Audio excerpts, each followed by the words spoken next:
சொல்லக்கூடிய அளவுக்கு ஆண்டவர் உங்களுக்கு ஞானத்தை கொடுப்பார். அல்லேலூயா.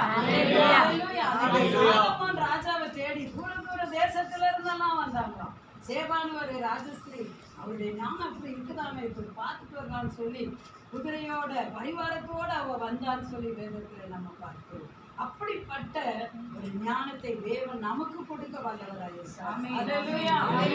ஞான கண்மலையான கிறிஸ்து அவருடைய சமூகத்துல நம்ம போய் கேட்கும் போது, வார்த்தை அவரோட பேசும்போது அவர் அந்த ஞானத்தை கொடுத்து நாம இந்த ஞானம் எங்க இருக்கு அப்படின்னு சொன்னா இந்த வேத புஸ்தகத்துல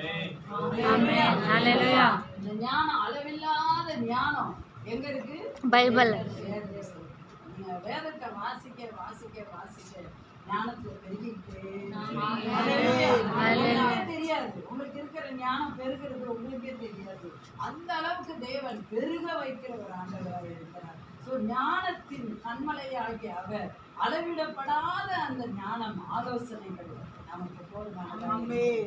வேதத்தை எடுத்து வாசிக்கும் போதே ஆண்டவர் உங்களோட பேசுவார். வார்த்தையின் மூலமா உங்களோட பேசுவார். உங்களுக்கு உணர்த்துவார் ஆண்டவர் இந்த வார்த்தை தான் அப்படின்னு சொல்லி. இன்னைக்கு நான் வேதத்தை வாசிக்கும் போது கர்த்தர் எனக்கு உணர்த்தின ஒரு வார்த்தை என்ன அப்படின்னு சொன்னா பாருங்க, ஒவ்வொருத்தருக்கும் ஆண்டவர் அப்படி பேசுவார். அதுதான் நான் உங்களுக்கு சொல்லி கொடுத்ததுக்காக சொல்லி வேதத்தை நம்ம வாசிக்கும் போதே கர்த்தர் நம்மோடு கூட பேசுவார், உணர்த்துவார். எப்படி உணர்த்துவார்னா, இது அந்த சங்கீதம் 16 தான் நம்ம அதுதான்